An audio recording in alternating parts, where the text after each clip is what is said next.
You think you're good at reading people, sensing the mood, catching who's annoyed, knowing who likes you. Here's the uncomfortable part. A lot of what you read in a room, you quietly put there first. Before you say a single word, you're broadcasting posture, pace, the muscles around your eyes, and people catch it. Not consciously, they couldn't tell you what they picked up, but their body already answered yours. Think of the last time someone walked in tense and, within a minute, you felt tense too. You didn't decide that. It moved into you like a yawn you can't hold back. That transfer is the whole game, and once you can see it, you can start to shape it. So let's follow one thread, how a feeling jumps between two people and who ends up leading whom. Start with the yawn, because it's the honest one. Someone across the room yawns, and your jaw betrays you. You weren't tired. You caught it. Your body ran their action before your mind got a vote. That's not a quirk. It's a preview of a system running under every conversation you have. When you watch someone move, parts of your brain light up as if you were moving too. You're quietly rehearsing other people all day without permission. It's how you understand them so fast. But rehearsing an action sits close to feeling it. Watch someone clench up and you tense a little. So emotions don't stay put, they leak. A stressed friend texts and your shoulders climb toward your ears.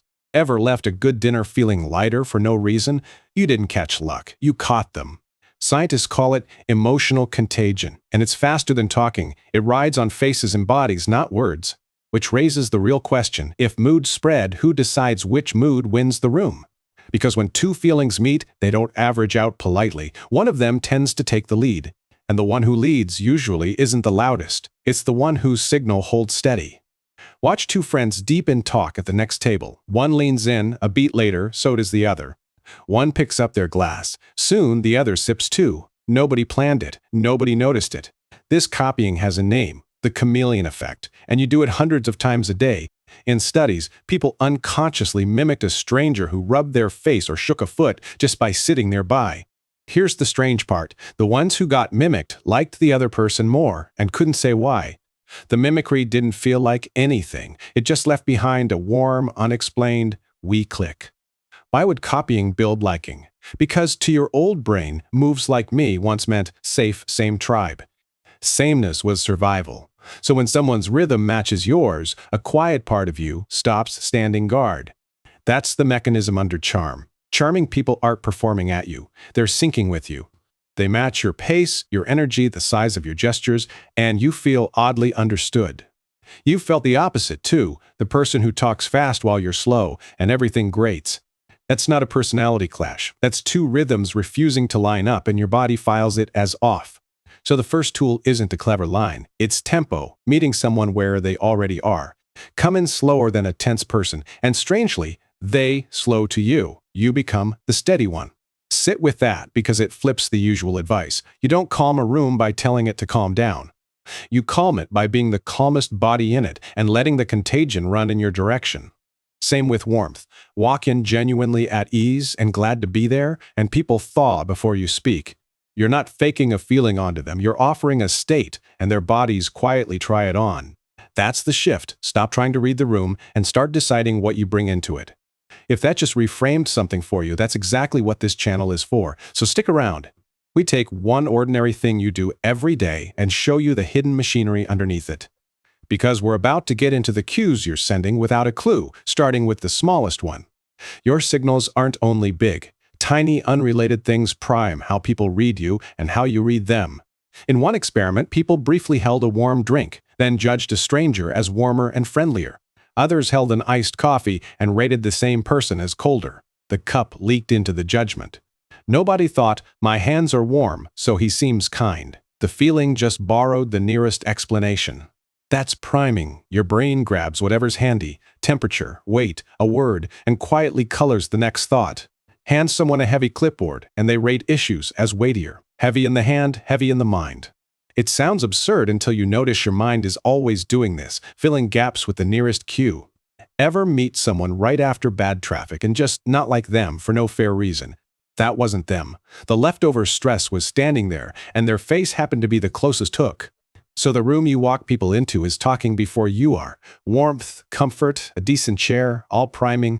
It's why the same request lands differently over a warm coffee than across a cold metal desk.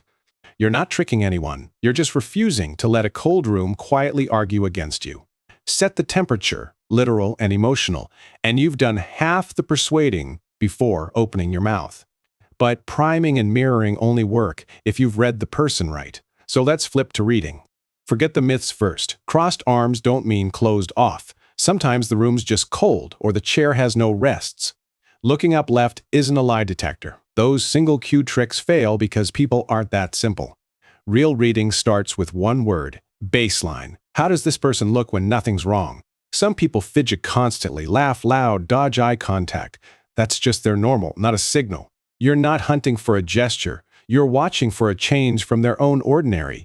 The chatty friend who goes quiet, the steady hand that starts jittering. Deviation is the message, not the pose.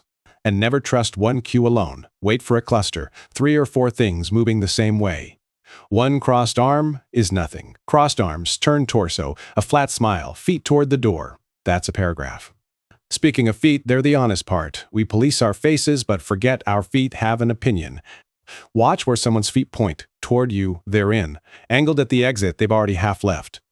In a group, glance at the feet. The ones aimed at you have let you into the circle. The face is a press release, practiced, polite. The lower body is the leaked memo nobody edited. And the smile? A real one crinkles the eyes. That muscle won't fake on command. A social smile stops at the mouth. You felt it. That photo where everyone looks slightly haunted. So read low and read late. Feet, hands, and the change from baseline in clusters over time. Do that, and you stop guessing at minds and start noticing bodies, which lie far less. Now, the biggest reveal, the one that reorders how people size you up in the first few seconds. When we meet someone, we're quietly asking 2 questions, and we ask them in a fixed order. First, are you warm, friend, or threat, for me or against me? Only then are you competent. Warmth comes first because, for most of human history, a stranger's intentions could get you killed. Knowing if they meant you harm mattered far more than knowing how skilled they happened to be. So that ancient order still runs. People decide if they trust you before they decide if they respect you. It's why the brilliant person who leads with how smart they are somehow lands cold. They answered question 2 while everyone was still asking question 1, and it reads as, not for us. Warmth isn't weakness, it's the signal that your competence is on their side, not aimed at them. Show you're glad to see someone, that you're actually listening, and only then does your competence get to count. Get the order wrong, and your talent works against you. Get it right, and people root for you.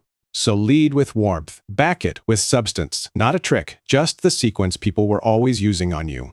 Put it together, and you've got a quiet, decent playbook. No lines, no manipulation, just going first. Go first with calm, and the room borrows it. Go first with warmth, and the guards come down. Match their tempo so they feel met, not managed. Use their name, the one word that always cuts through. Ask a real question and actually wait. Most people are so rarely heard that being heard feels like being liked. Watch feet and baselines instead of guessing at motives, and you'll misread people far less often. And here's the ethical line, because it matters. All of this works best when what you're offering is real. Mirror to connect, not to trap. Prime for comfort, not to corner. Influence should survive the other person noticing it. If your move would embarrass you once they saw it, that's not influence anymore. That's manipulation wearing a smile. So here's the real takeaway, the one that outlasts any tactic you could ever memorize. You were never a neutral observer standing outside the room, reading it like a page. You're always in the signal, sending, catching, nudging, whether you meant to or not. The only real choice is whether you do it on purpose and whether you do it kindly. Set the temperature. Go first. Read low and late. Lead with warmth. Let people feel safe near you. If that gave you a new lens on your own small moments, that's the whole promise here. Subscribe and stay. Next time we pull apart why you forget a name 2 seconds after hearing it and the trick that makes it stick. Until then, walk into the next room knowing you're already saying something. Now you get to choose what.